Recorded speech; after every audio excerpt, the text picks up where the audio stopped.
And I have been living this talk. I've been living this talk for at least 20 years. And that wouldn't be a problem, except that the title of the talk is Healing in the Midst of a Serious Illness, you see. And so next year I'm going to give a talk, How to Live in the Lap of Luxury, and I'll be living that for the next year. I'll be ready. Each chapter in A Guide for Healing centers on a scripture passage. And the scripture for this talk is John 16, verse 3, where Jesus says, "In the world you will have suffering, but take heart, I have conquered the world."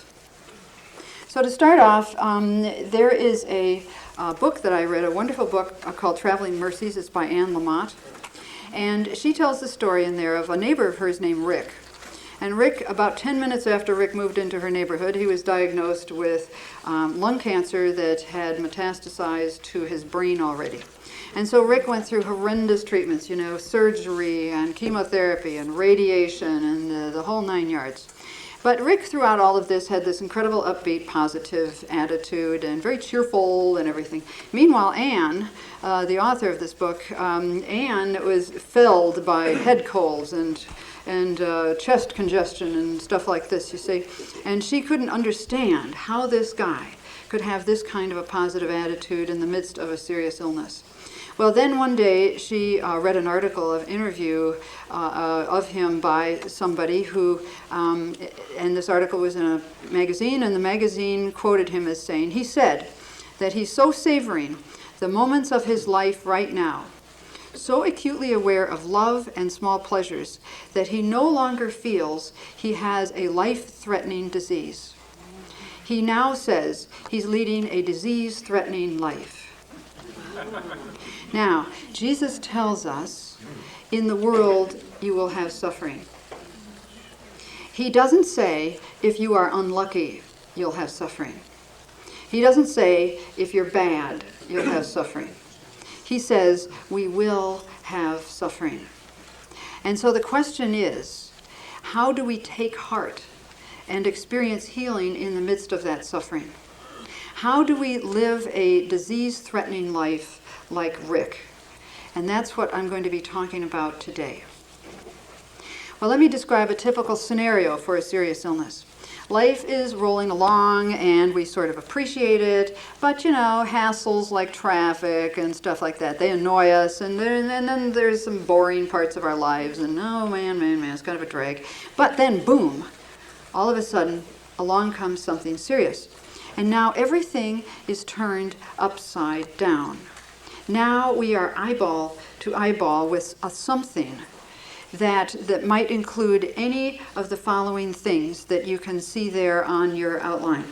You could have perhaps an emotional illness such as cancer, or a physical illness such as cancer, or an emotional illness such as grief or post-traumatic stress, or a mental illness like schizophrenia. You could have a spiritual illness such as an addiction to alcohol. You could have a relational illness such as divorce. You might have an acute illness or a trauma like a heart attack or an auto accident, or a chronic illness such as MS. You might have an illness or a disability that remains fairly stable, such as a spinal cord injury, or one that worsens with time, such as Parkinson's disease. Now, these labels do not matter so much as the havoc and the anguish that they cause. What matters is that something terrible happens to us or to a loved one. And it stops us cold, it shatters our life, it consumes our waking moments, and it sometimes leaves us in a pit of despair. Our challenge is to experience healing at these times and in these circumstances. And the big impact on that healing is how we respond to suffering. How we respond to suffering has a big impact on our healing. So let me tell you a fantasy story. There's a guy and his name is Joe Blow. And Joe is living in a house, and this house is a wreck. And it has, for instance, there's fire that has gutted the family room. And paint is peeling off all of the surfaces of the walls. He's got dust balls that are the size of tumbleweeds that are rolling around in his house. And his lawn is about to be declared a national monument because it fits the tall prairie grass category, right? This guy has a really crummy house. Well, then one day Joe gets a letter. It's a letter from Jesus. And Jesus says that he would like to come and live with Joe and wonders if that would be okay with him. Well, Joe loves this idea, but he hates his house. And so a few days later, Jesus arrives on Joe's doorstep, suitcase in hand, right? He's all ready to live with Joe, but Joe isn't there. Joe is down the street a few miles in a model home in the middle of a housing development. He's waiting for Jesus there at that model home. But Jesus, that's not where Jesus is. Jesus is at Joe's house. Now, St. Paul said that we are a temple of God, and God's Spirit dwells in us. And illness can make our temple feel like Joe's home. And we hate living there. And we hate the idea of Jesus living there with us.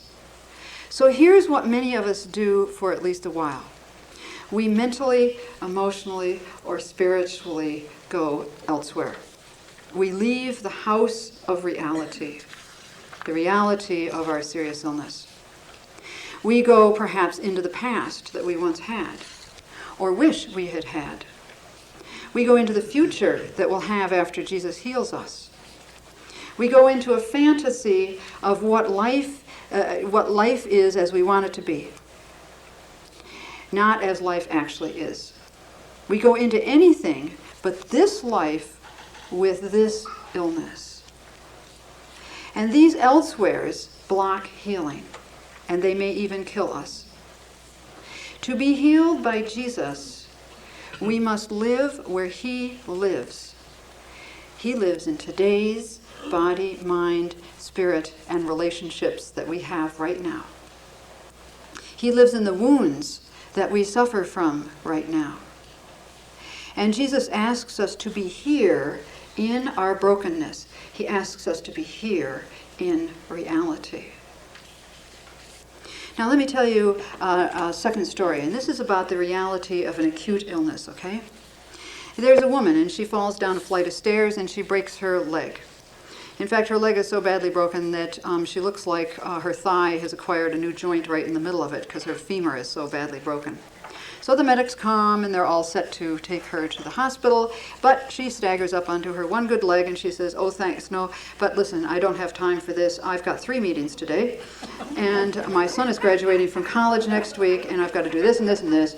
And so she staggers off, gasping with pain, while she grinds her femur into shards. Well, of course, nobody would do that, would they? That's crazy. Because a broken leg or an auto accident seizes our attention. And it says, stop everything. Move this to the top of any list that you might have. You must deal with this now. Isn't that right? Nobody would do what that woman did. Well, if all acute problems were as obvious as fractures, cure rates would soar, wouldn't they? Unfortunately, illnesses such as cancer may be just as acute, but far more subtle. A compound fracture like that woman had shouts at us, doesn't it? But cancer symptoms whisper. They both say, deal with this now. But in the face of a suspicious lump or strange bleeding or whatever, it's easy to dodge reality by leaving the house of an ailing body. What I'm saying here is that healing from an acute illness requires us to give it our undivided attention. And we need to do that for a period of time. That's what's unique about an acute illness, that it's for a period of time. And getting well becomes a full-time job that may even necessitate time off from our career. Now let me tell you 2 more stories, and these are true ones. There's a woman named Liz, I'll call her Liz, and she and her husband were set to go off on this dream cruise for 6 weeks. All set, okay? It was just a couple weeks away. And one morning in the shower, Liz discovers what every woman dreads. She discovers a lump in her breast. And she says to herself, well, I'll do, oh boy, this is probably nothing, but I'll go to the doctor, but I'll go after the cruise. Well, then a friend of hers a few days later, gets diagnosed with breast cancer. And this scares Liz. And so Liz does go to the doctor before going on the cruise and discovers that, yes, indeed, she has breast cancer. And worse yet, it has already spread to several lymph nodes, but not more than several. Well, so the cruise gets canceled, huh? She takes time off from her job to get well. Now, the same sort of thing happened to me during this Lent. I discovered that I had a large abdominal mass that was related to my ovary. And this was not the best news. Like I say, I've been living this chapter, right? Huh? Uh-huh. And so I had to stop everything. I quit writing the book. I put everything on hold in order to deal with this acute illness. Now, so here's the question. How do we get healed from a serious illness? First of all, and most importantly, we need outside help. We cannot do this journey by ourselves, or we won't get well. Now, on your list there, you have 10 resources for healing that I've listed there. This is from another chapter, and so I'm not going to develop them. You'll just have to wait until the future, you see, until the book comes out. But anyway, you can see here on your list, medical help. This is both traditional and alternative. Then we also, another resource for help is our family, our faith community, friends, spiritual companion, a prayer partner, spiritual direction, professional counseling and therapy, support groups or self-help groups, prayer ministry, we all know about that one, don't we? And we all know about intercessory prayer, don't we? Now let me tell you the results in terms of the two situations I've just described to you with Liz. Her job of healing included doctor appointments, medical tests, surgery, chemotherapy, follow-up care. You see all of that fits into the number one category of medical, right? She had counseling. That's the number 7 on that list, huh? She also received prayer ministry to help her deal with her feelings about what was going on with her and where was God in this illness. Okay, she had 6 months of uninterrupted concentration on this illness. 7 years later, Liz has the time. She says the time and the pain were worth it. She is cancer-free, and she is grateful for the gift of life every day. And she knows that if she had gone on that cruise, that when the cruise was over, more than a cruise would have been over. It would have been her life that would have been over as well, because they just caught it in time. Now, as for me, my job of healing included doctor appointments and medical tests and research and surgery and post-op recovery, and I also received the sacrament of anointing of the sick. That's the faith community, huh? I received support, lots of support from lots and lots of people, including my family, my extended family, as well as my nuclear family. And I received a lot of support from the prayers of intercessors. That was an incredible experience I had during, right after the surgery, right before the surgery, and throughout my whole recovery period. I just felt carried by the prayers of the intercessors. I felt as if I was in a hammock and I was being rocked by the prayers of you people. It was an incredible experience. And I had heard people say that, but until you've lived that experience, it really isn't very real. It's so remarkable. It's such a strength. So that was another support I received. Now I want to talk, so that's an acute illness, but now I want to talk about living with the reality of a chronic illness or a disability. They aren't necessarily the same. Some things are the same, like the amount of support we need, but some things are not. You think about the gospel accounts of Jesus healing the sick. Some of the people, such as Lazarus, had an acute illness. But most people that you read about in the Gospels had a chronic illness or a disability. They had paralysis, or blindness, or deafness, or leprosy, or epilepsy. And these illnesses created a desperation that led people to hunt Jesus down and beg him to heal them. They were desperate. Chronic illnesses create the same desperation today because they have no time limit. We can't see the future. We can't see an end. And that's one of the differences between an acute illness and a chronic one. In an acute problem, we can buck up and take heart by telling ourselves that life will eventually return to normal. I had that feeling this past Lent, okay, I got to get through this, and then when I'm through with this, I'm done with this, assuming a good outcome.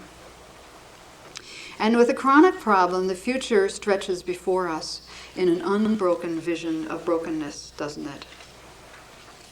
In an acute illness, another difference, in an acute illness, we turn our total attention on it for a while, perhaps even making it a full-time job, like Liz did and like I did. With a chronic illness, we don't let it become a full-time job. Instead, we live with a chronic illness and make accommodations for it. It is harmful to ignore any illness, but it's harmful, I'm speaking now specifically of a chronic illness, it's harmful to ignore it and refuse to make accommodations for it. I think of somebody who might perhaps be a diabetic. And if she ignores the fact that she's diabetic and doesn't keep really good control over her blood sugar, she's going to just destroy her body. She's going to die a much more premature death than she otherwise would. She's going to grieve her family because now they've lost a loved one. It's going to really ripple out. That's somebody who has a disease, is ignoring it, and refusing to make an accommodation for it. I think also of a physical therapist that I used to work with. I'll call him Ted. And Ted was probably the best physical therapist I've ever seen in my life. And he was blind. And okay, so he's blind. He's been totally blind since the age of 3. And so Ted was supposed to start working where I was working. He was supposed to start working on a Monday. And Monday came and no Ted. Tuesday came, no Ted. Wednesday came, no Ted. My boss asked me, because I had kind of lined up getting Ted to come to this job. Well, where is Ted? I don't know. Well, anyway, Thursday comes and we get a phone call from Ted. Oh, hi. I am sorry that I did not come to work on Monday. But I've been in the hospital with a concussion because last weekend what happened was I ran into a support post for a volleyball net because I was playing volleyball. Now, there are a lot of things you can do when you're blind, but playing volleyball is not one of them. Ted was forgetting. He was ignoring his problem, see, and he knocked himself out and could have done some significant brain damage. Fortunately, he did not. Ted had bruises all over his body from doing things beyond what he should do, and in this case, he had a real head bruise. So anyway, that's refusing to make accommodations for a chronic illness. It's also harmful if we let a chronic illness hold us back more than necessary. I think of a woman named Molly back on the East Coast, whose family lives out here in the Seattle area. And every summer, Molly would come and visit the family, the joy of her life, okay? Well, but Molly also had heart disease, and gradually this heart disease was getting worse. And so one year it got to the point where when she was going through O'Hare Airport in Chicago and then also out here at SeaTac, she needed to use a wheelchair.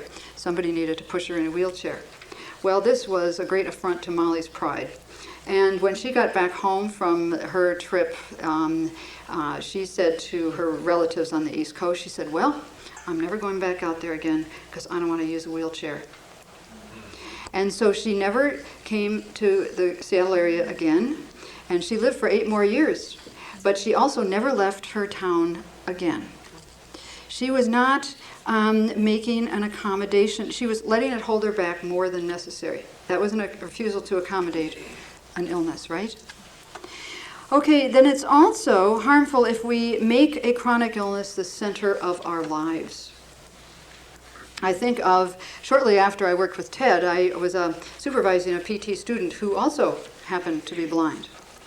And I would ask her to do an occasional task or something, and she would say, oh, I can't do that because I'm blind. All right, well, I knew what was realistic, okay? I knew she could do it. But she had more than a physical disability, don't you see? She also had an emotional one. Jesus wants us to be more than an illness with arms, legs, a head, and a trunk. He does not want me to go up to people and say, hi, I'm Jan, I'm an illness. He wants us to live as full a life as possible. All right? Not making it the center of our lives. But in order to have as full a life as possible, we have to live in the present, in the reality of the body, mind, spirit, and relationships that we have right now, today.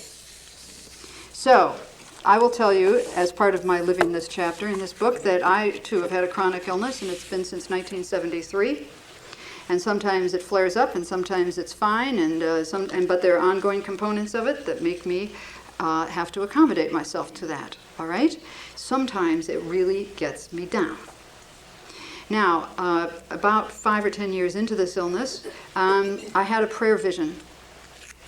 And in this vision, it was a split screen. And on the right side of the screen was this amazing rose garden. It was like the rose garden at Butchart Gardens. It had this wonderful, wide, smooth path. And it had sunshine. And it had gorgeous roses. And there were no weeds in this garden. All right? That was one picture. And then on the left side of this split screen, I can still see it, was a rocky path. It was in the mountains. It was above the timberline, so there wasn't much in the way of foliage at all. And it was kind of drizzly. And the path was rather narrow, and it was rocky. All right, well, there's only one other thing you need to know about this split screen picture, and that was Jesus was only in one of them. Now guess which one? Right, the rocky one. And I had the sense of complete freedom to choose whichever of those paths I wanted. Complete freedom. He was inviting me to choose.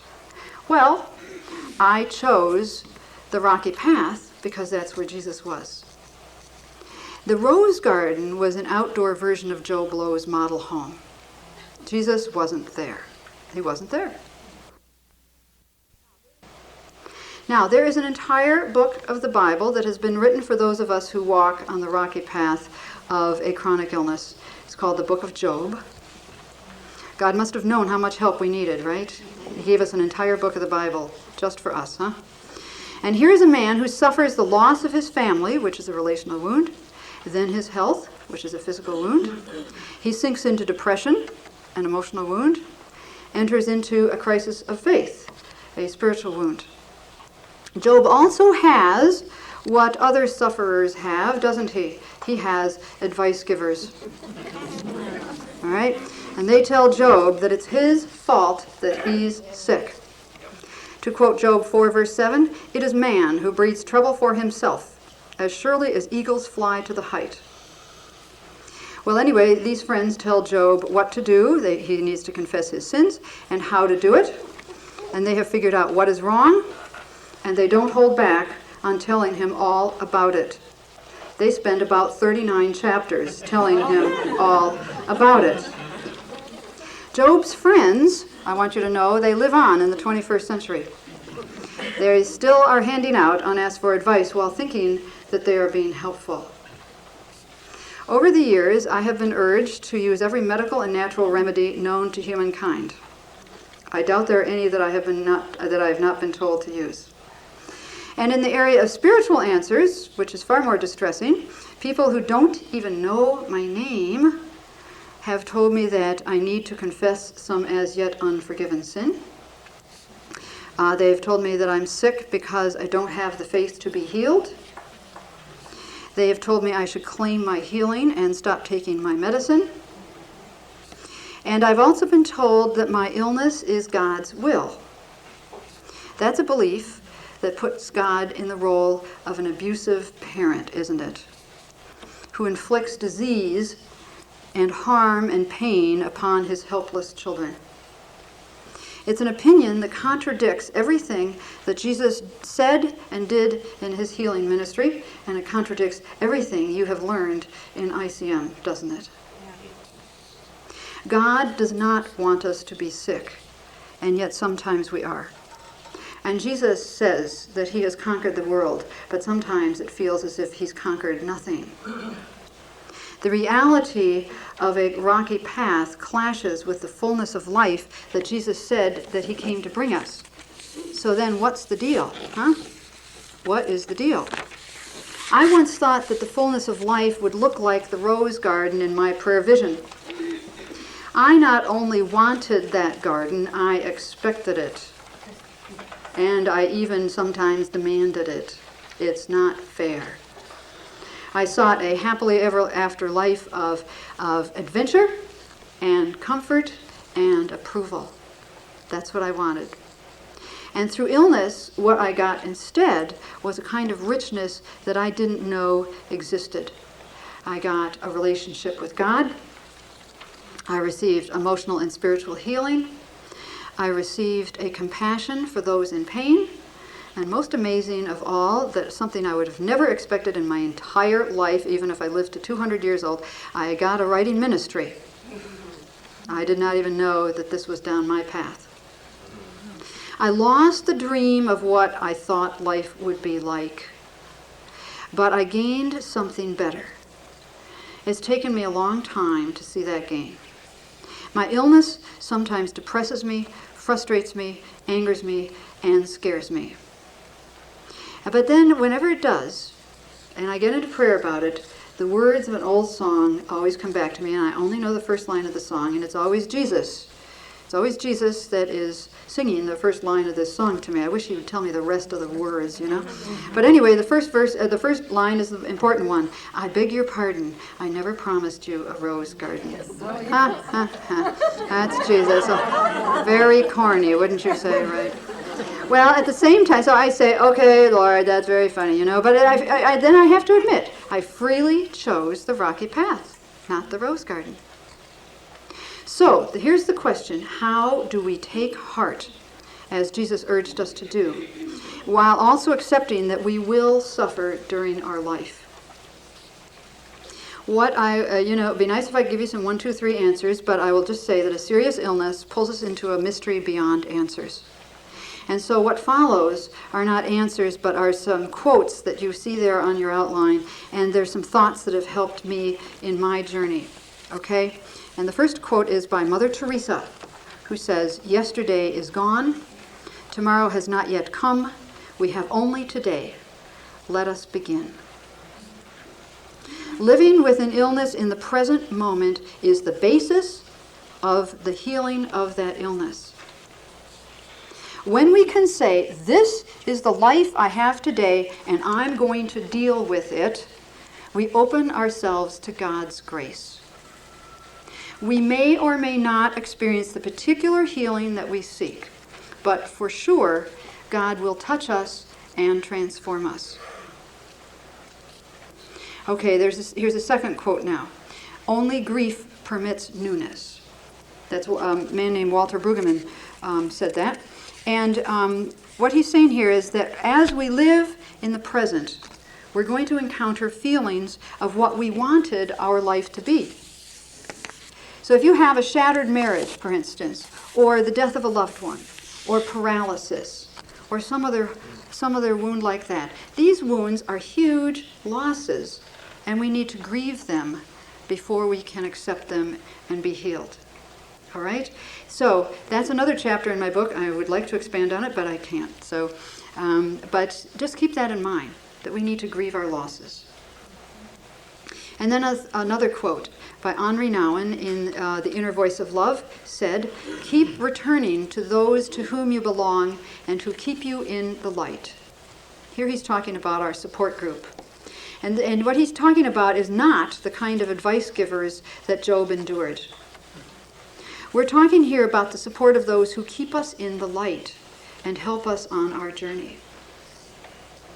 Okay, then here's another quote, and this is by a man named William Least Heat Moon in his book called River Horse, and he says, "Proceed as the way opens."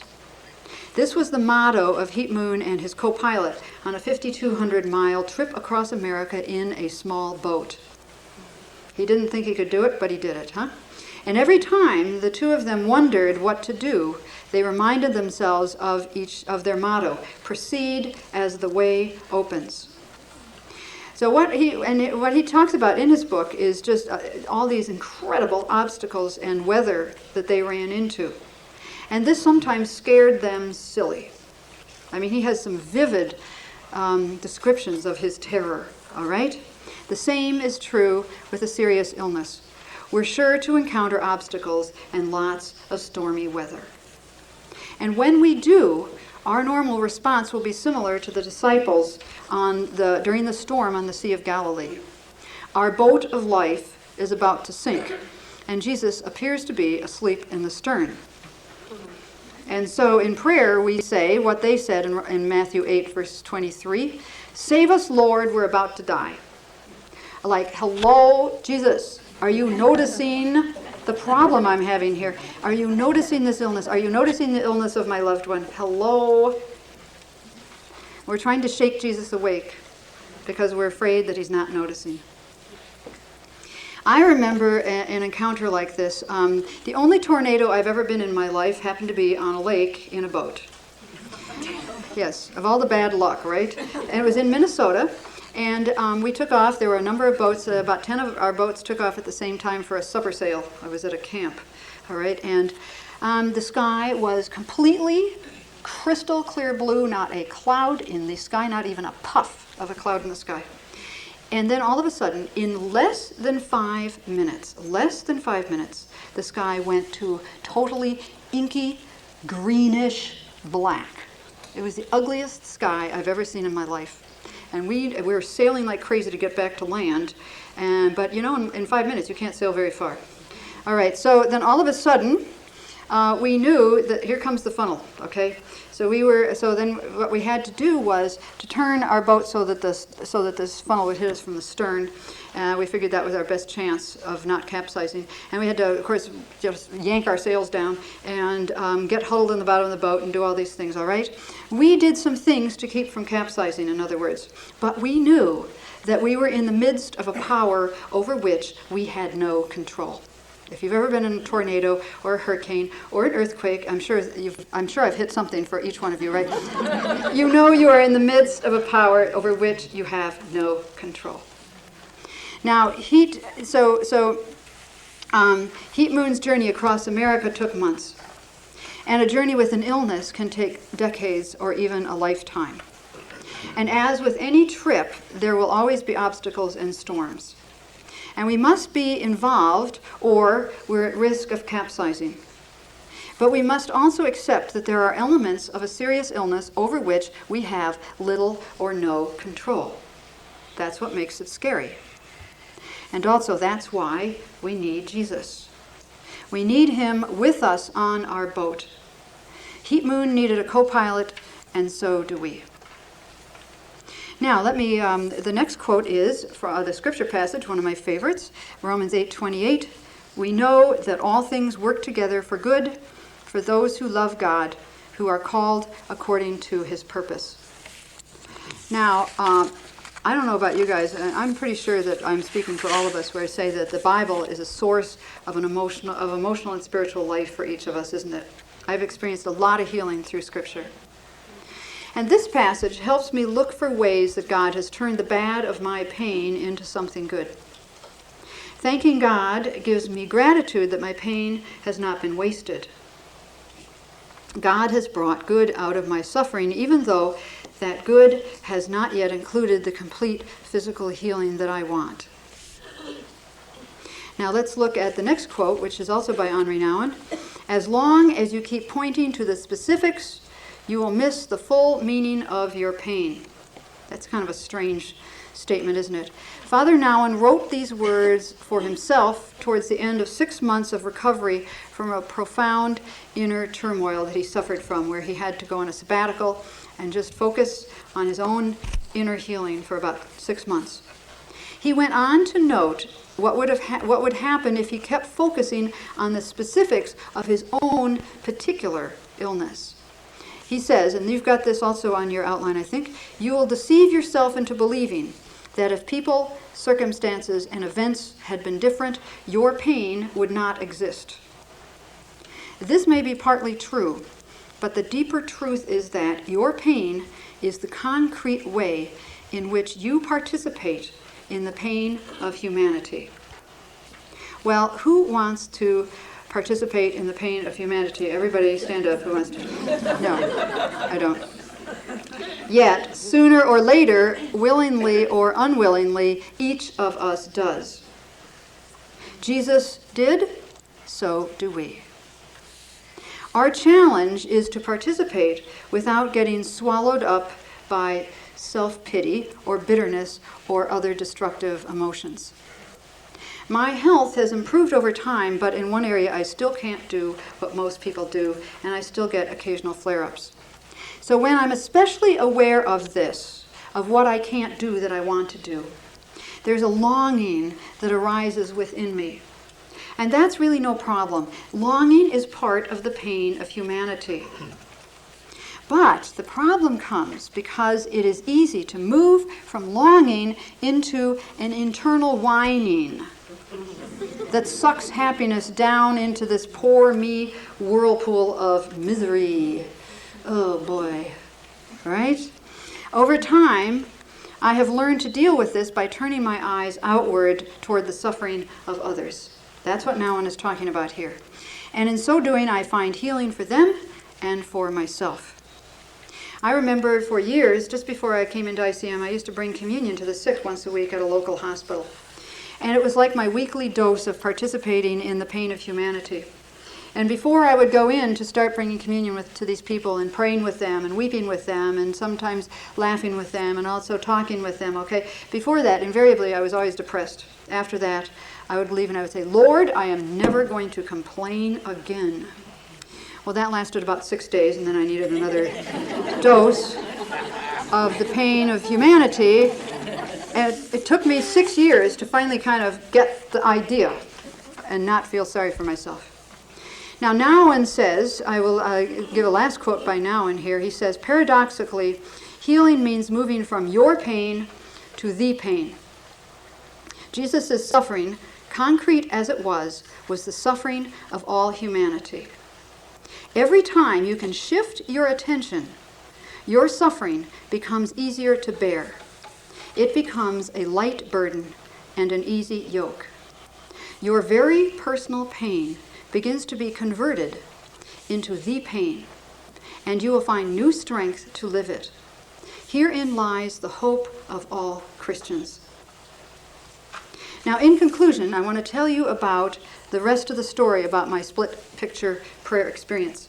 I went to my husband after this prayer experience, and at this point he didn't know God too well, but God often spoke to me through him anyway. That didn't seem to hold God back in the slightest. And I said, Fred, can you believe that I chose the rocky path? And Fred said, well, of course you chose the rocky path. You'd be stupid not to. And I said, what do you mean? He says, well, where does the rose garden path lead? And I didn't know. I still don't know. And then he said, well, where does the path with Jesus go? Well, I knew that. It goes to heaven. And if we join Jesus on the rocky path of suffering and healing, we get no guarantees except his presence and his promise that he is leading us on that path to fullness of life. And we can cooperate by staying grounded in the reality of today, doing what we can do rather than being stopped by what we can't do. We can live a disease-threatening life. Using resources for support, we can remain open to kinds of healing that will bring us greater wholeness than we ever imagined possible and that we ever even sought. We can stay in touch with the fact that in this life, every person's path is a rocky one. And what I've learned is that rose gardens exist only in yards and parks.